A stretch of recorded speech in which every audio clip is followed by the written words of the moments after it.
Welcome to Nerdaties. Bitches.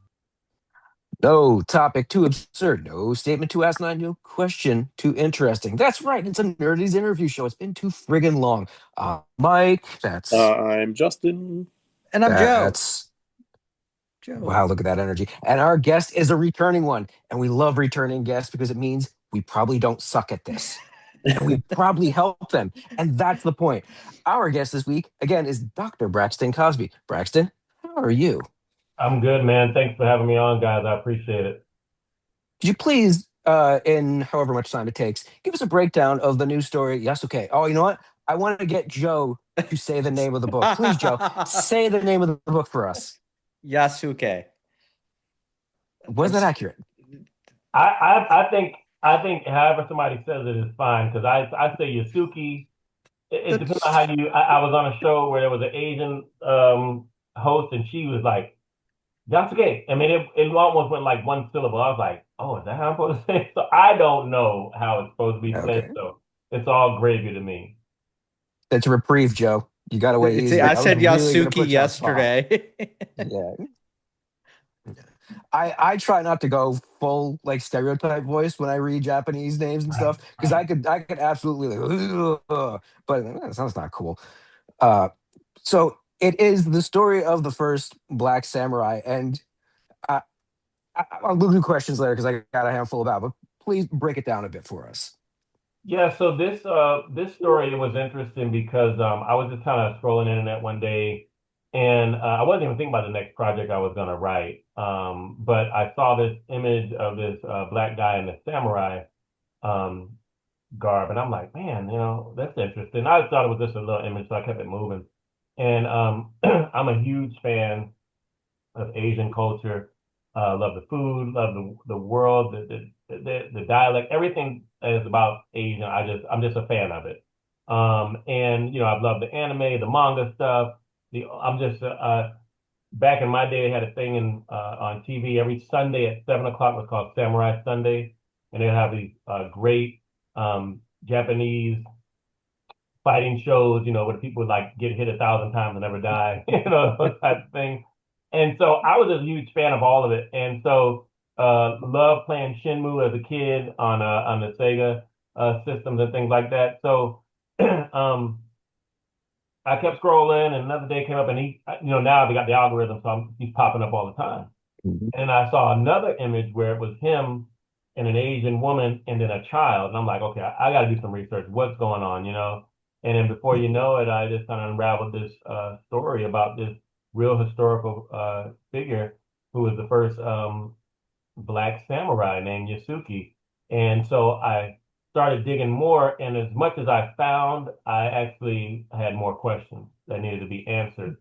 So I said, man, this would be really, really cool to jump into historical fiction because I had not written historical fiction at all at this time. And I was like, this is a great avenue for me to do it in a story that I would really, really can get behind if we can make it really cool. So I ended up taking all this information about the world of feudal Japan at that time. And I'm talking about the commerce, the agriculture, the weather systems, the geographical layout, all the hierarchies of people in power, from the emperor to the shogunate to the lords and things like that. So I wanted to get all of that, the armies, the wars, everything. And then now all I had to do was try to find the time and place of where Yasuki fit in and then write a fictional narrative that connected him to all these things. So I had this nice story to put together. And so, that was pretty much what I did with it. I'm really, really proud of it. I feel like it came out great. And, so it just came out in February, celebrating Black History Month with something like this. Has just really been a huge honor to me and a tribute to a person in the past who I really didn't know much about, but I sure do now. So cool. Like I love Jumping, that. Sorry. I love just the gathering of the all the historical element. I love that. Yeah. that's a road I want to go down too, because like jumping into a fresh topic that like you're only peripherally interested in, but now you have to write something and you want to write it with commitment and stuff. Do you like doing that kind of homework, or is it kind of a necessity of the beast?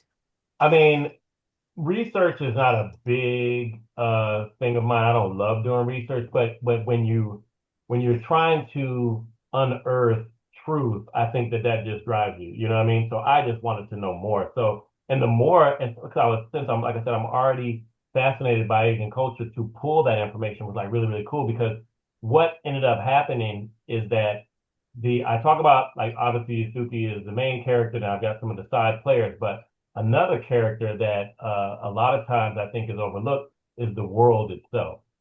So this thing was breathing. I had life, and that I had to use the information. So, I mean, I had notes and notes, and I would like go back and on Word documents and go, okay, we need to cover this, and I had to write it with exposition, so it's not just so much in your face. In this time of feudal Japan, I didn't want to do that. It was more like narrative. They would have these meetings with Lord Nobunaga. They would talk about how are we now with the trade and who are we talking with, and who is encroaching on our territory. So I laid that information out in the storytelling, so that it just felt real and just natural. These characters were living in this world, and they were just being a part of it, and the world came alive. We have changing of seasons over the 3 or 4 years that Yasuke was under the services of Nobunaga. So it was great for me because the more I had, the more I was like, oh, I gotta put this in there now. So I come in and just dump it and figure out where I was gonna put it in my outline so I can write about it.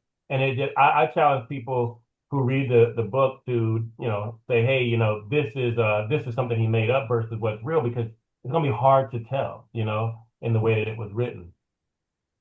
So like this is a two-parter too, from the information we have. There's Yasuke, Dead Man Walking, which is a novel, Yeah, right? It is. There's no graphics, and then there's also Yasuke Resurrection, which is a graphic novel, essentially a comic book, but an extended one. yeah. All right, I wanted to make sure we got that. And I got to admit, and I think I'm going to admit this for the group, we feel like idiots because we got our press packet and we're like, oh, cool, nice. This is nice. All right, cool, cool. And then yesterday, right before we were going to do the interview and technology got in our way, we were like, holy shit, we have the whole first book. And none of us had a chance to read it. We're like, ah. Right, right, right. And I was like, God damn it. Yeah, Yeah, 'Cause we're usually really good at being prepared. yeah. yeah, we're very professional. But I just finished a book, so now I'll start. I didn't, not yours. I did not, I'm getting into Yasuke now. So Okay. because I was like, oh, good. I don't have to get another book now because I finished my autobiography that I was reading, and now I got something to look forward to. And I love Asian culture and Japanese culture and all that. And I'm the anime nerd in the group, so I'm like, oh, I know some of these names. Yeah, it was just a real treat for me, and I came out with this duology, so the idea was really crazy because I've written trilogies and we have ongoing series with the Cape series and our whole Infinity Seven with me and the other authors who we have in our stable who do our own superhero fiction. And I've got the Broken series, and that's going on book 4 out of that now. But I hadn't written like a duology, so I was like, man, okay, historical fiction, and then I have this graphic novel. And the thing about Yasuki in history is that after the huge event at the end of the story in Dead Man Walking, Yasugi just disappeared. Like nobody knows what happened. And so I said this would be a great opportunity to really like just kind of go and have fun with this fantasy story about what may have happened to Yasuki afterwards. And it gave me a chance to kind of pay tribute to some of those Asian films where they're like flying off the walls and all that stuff, and kind of making another world where he was going to enter and have those abilities available to him to be able to do that. And so the graphic novel just gave me an opportunity to introduce some more characters, build this new world out, and just have fun with it. So we can go from the historical fiction, and I tell people it runs with the same kind of vibe that, like, I don't know if you guys saw Shogun, the TV series. Mhm. Yes. Has that same vibe. You're gonna see it. It's this nice slow burn, details, and then these great set pieces where there's these action moments, and then there's this nice solid B story that has really anchored Yasuki in place so that people can connect with him as a father, as a warrior, as a role model, as a soldier. All these great elements to his character really come out. So as I looked at Shogun last year and I started getting into writing Yasuke, I was like, I want to stay grounded in that type of a feel. I want to make sure that that novel feels like that as I wrote it. And so it got crazy because I got through half of the novel and then I started writing the script for the graphic novel because I didn't want to lose my place of what I was going to make sure was being reinforced in the graphic novel. So I had to kind of write them simultaneously. And when I got through with the novel, I was like, whew, okay, cool. I could just really focus on the graphic novel. And we used an artist named Eliza Olamide who did our ANBK series. She also worked on, let me see, she did ANBK and she actually did another story for one of our other artists. So I really felt like she had the skill set to push the art style that I wanted for this. It really is more of a manga graphic novel, and so she nailed it. She did great. I love the artwork, and she also worked on a children's book that I co-wrote with my daughter too. So I felt really comfortable with her getting feedback for some of the imagery that we wanted to go with, and when the graphic novel was done, I felt like I had a complete story, and I still left the door open for some other things that I want to do going forward. So I just think the duology is great so far. Both of them hit number one on Amazon for their category. The novel got a Kirkus accolade of Get It from Kirkus Reviews. I've also it got a 5-star review from Literary Titan and from Reader's Favorite, and already won Literary Titan gold medal. So we got it into some other book awards. So we're just hoping that we continue to just keep having people recognize it for the story that I think it's really a special story, and I hope that people continue to like it. Congratulations on those. Yeah. Beautiful accolades. I know when we write our stuff, at least for me, I'm always concerned that it might overlap with other things that are similar. When you heard about Assassin's Creed Shadows, if you heard about Assassin's Creed Shadows, was that an oh shit moment, or was it a I'm distinct enough, I don't have to worry? Yeah, I didn't at all, because even like now, even Warner Brothers is actually doing a series. They're putting together a series for Hulu, I think, for Yasuke. So to me, wow. more the merrier. The stories are out there. It is what it is. I want people to continue to tell stories about this man. I think that I've seen the narratives on him, some of the biographies that they put out there. There's like 3 or 4. I've seen the anime that they had on Netflix. I was not a fan of it at all. So I saw stuff that I was kind of like, I'm avoiding that. I'm not doing that, And so I think I fit in a nice little niche of where I am with historical fiction, because even Yasuke himself, he was named by Lord Oda Nobunaga when he got there. So we don't even know his original name, being a slave from the Sudan. So I had to go in there. I wanted to research names from Sudanese culture and find something that was very powerful. So we came up with Majok, So all my stuff is just so original that I think it still stands on its own because of the way I told the story, in order to get those big moments of the wars and the clans and all that stuff to kind of be congruent and make sure that the dots are connected. Yeah, it's a great way to go with it. It's a great opportunity too. A character that kind of just obviously doesn't pop into the world fully formed. He has a history, but he's a mystery to everyone. So it gives you an opportunity to build his past, and I think that would be one of the most fun things to do. If I was going to write a story like that, that's probably where I would focus most of my time, and then the ending would be here's the history, but because you wanted to focus on that, what actually we know happened. The backstory seems like to just more to flesh him out, to give him bones. Yeah, what I did in the beginning of the book is kind of interesting. As a writer, you write an outline and you start going down a path, and it seems like it's working for you, so you stay there, and you have a little bit of trepidation, like going, "This is gonna work," but you won't know until you're done, until you're finished writing it, right? So I start writing the first chapter of Yasuki's story, and I really felt like the themes in this, I had a couple that were running parallel. Was the fish out of water story with Yasuke being in feudal Japan, knowing nothing about the culture, but also it was this kind of an odd couple when he gets connected to Lord Obunoga, and so I had to introduce Lord Obunoga even before I introduced you to Yasuke. Like the first three chapters is really how Lord Obunoga came up from a young man and he was handed his lordship, from his father who was before him. But I wanted to have a nice story that people can really connect to with how he started out and where he ended up. So I wanted to highlight that. And then we kind of trickle into, so now we're actually getting into what's going on with Yasuke. And so his ascension of being driven into slavery, how he got over to Japan is a story in and of itself, with the Spaniard who took him over there.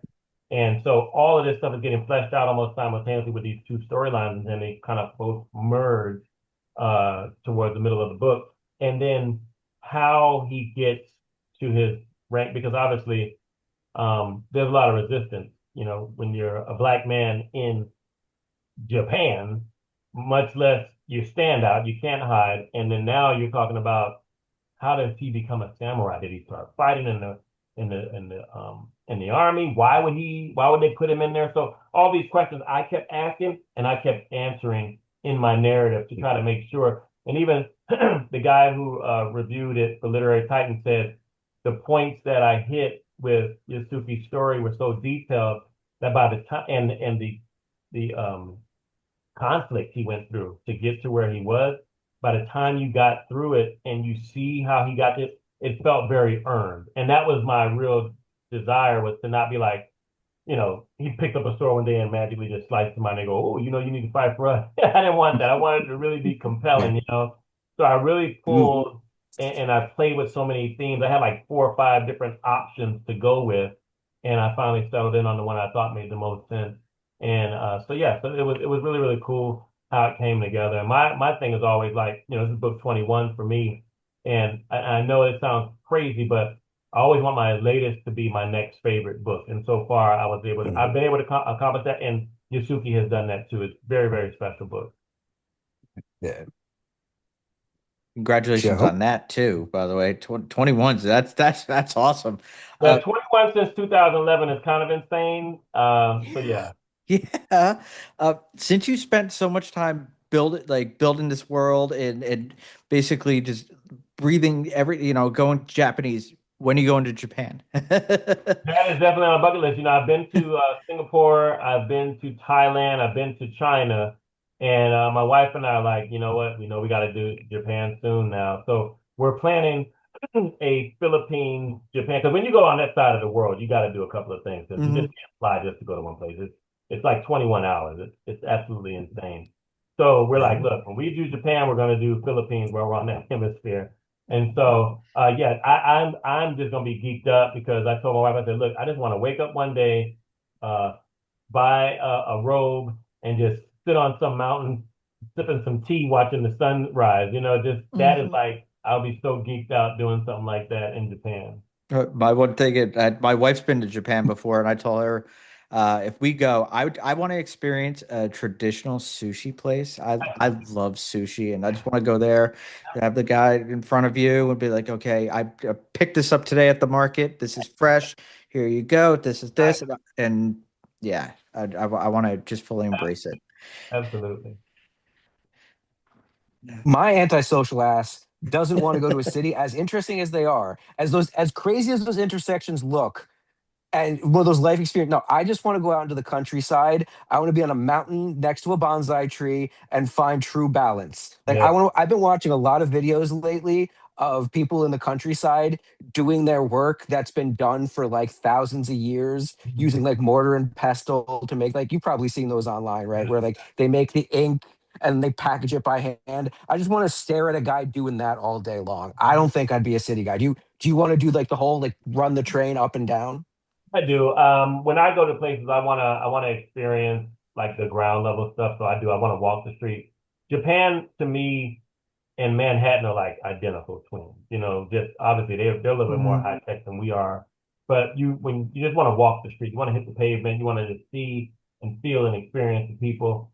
So if they've got, I've done the subways in New York. If they've got train system over there, I want to do that as well. But like I say, like you, I do want to just pull out for a moment and just kind of sit in the countryside and just experience the nature and the world. Especially since it's these worlds I've been writing. Like all of it with the tea lights and the tea lamps and all that stuff is like so cool. And I was like a kid in a candy store, like reading up on all this stuff. Going, oh my God, it's gonna be super cool. Oh, we got ninjas too, and we got some Buddhist monks. This is gonna be crazy. Like I was like so excited to write into this story because it was kind of simple. Once I kind of lined up everything, and the way you read Yasuke, it actually the narrative takes you through timelines, 1580 through 283. So you know where you are, and it'll say the fall of or the spring. So it kind of sets the tone every time. So you're just kind of running through this entire story all the way to his dramatic ending in book one. Your And energy then into alone. pure fantasy.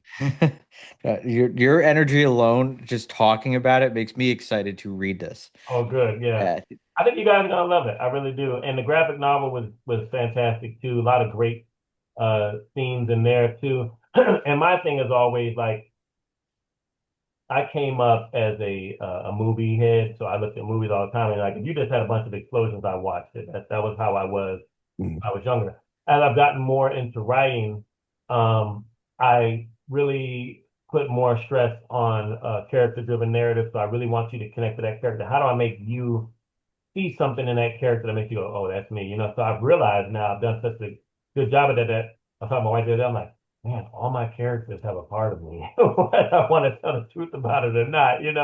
And so, I kind of need to. yeah, and so I think it's like it's always the story of I tell people when I do conventions and I talk on 3 act structure and storytelling and all that. It's like the Mandalorian was successful not because it was a cool Star Wars story with the guy who wore a helmet and all that. And that was great.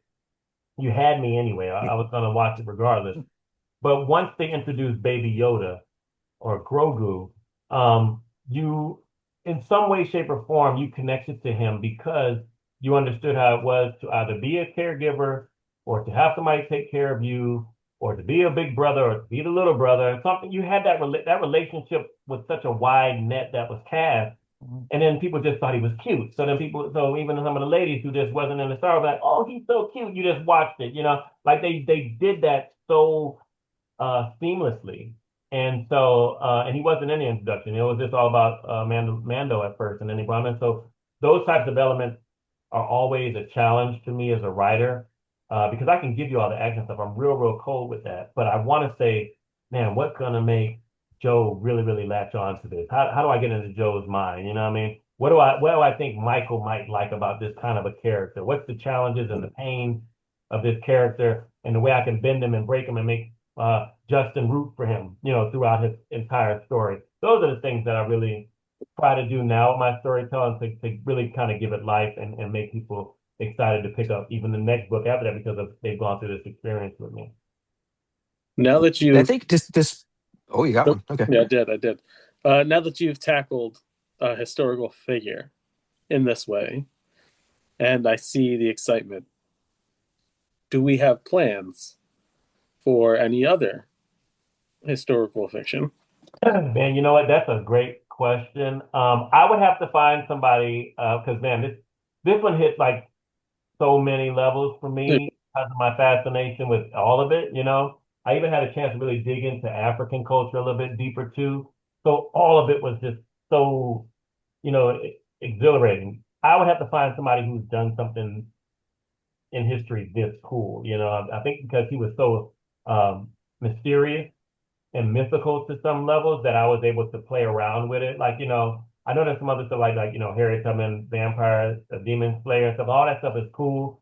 Abraham Lincoln, vampire killer, all that stuff is really cool. You take a little bit of a premise and you run with it and you make this great story. So I would have to find something fun like that. But I felt really good. I do know that, like I said, this isn't the end of Yasuke. When you guys read the graphic novel, you'll see how it kind of goes.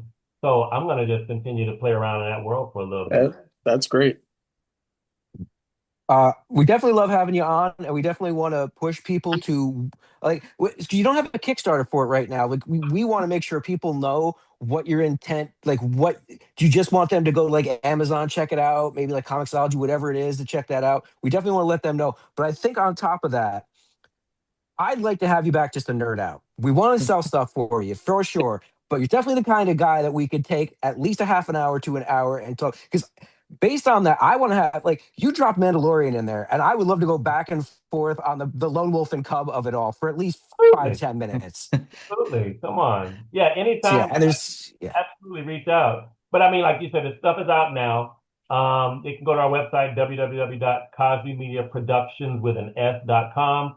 Online store has both versions of the floppy graphic novel, and it also has a novel. If you guys want a signed copy, they go pick it up there. I will ship them out to you personally. But also, we have links to Amazon and Barnes and Noble as well. And all of our social media stuff is linked there as well. So you guys can check out Star Child Comics and see everything that we got going on there too.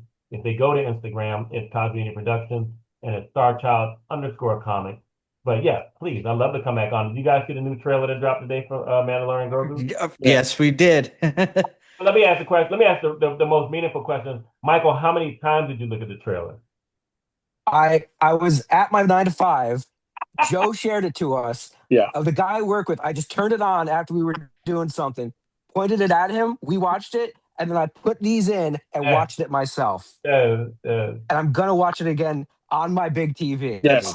I am. Anytime I could live action Zebarelius is my deal. I want to see all those Rebels characters live action. After Ahsoka, I am 100% turgid. The only thing I am not happy with Star Wars was the Acolyte, and even that, it's not the worst thing in the world. No, you know what? It's Filoni though. He did all the animated stuff. That was so amazing. You know, with Ahsoka and the Bad Batch is so underrated. He did Bad Batch. Everyone should check out. Absolutely, for sure. And so all that stuff, even so emotional. Like, all those seasons of Clone Wars, like they were so good, you know. And so when I found out that he is Lucas's Padawan, 100%. Right. When Kennedy was stepping down and I heard that he took over, I'm like, oh man, we are so good with Star Wars. Like he's gonna be so solid bringing all that in. Yeah, so much to look forward to. So much to look forward to from you. So much to look forward to Nerd Out in general. Thank you for your time. This is not a standard Nerdaties episode, so we won't give the whole spiel. YouTube.com/Nerdaties. Blah blah blah blah blah. Instagram, just the real Nerdaties on Instagram on TikTok. That's the only thing we gotta say. The real, because we're like Ghostbusters. We almost had a legal battle. Just like, share, and subscribe to all things Nerdaties. Yeah. The only thing we'll do that's standard Nerdaties is give the good old send off. Fuck bye. Fuck bye. Thank you for your time.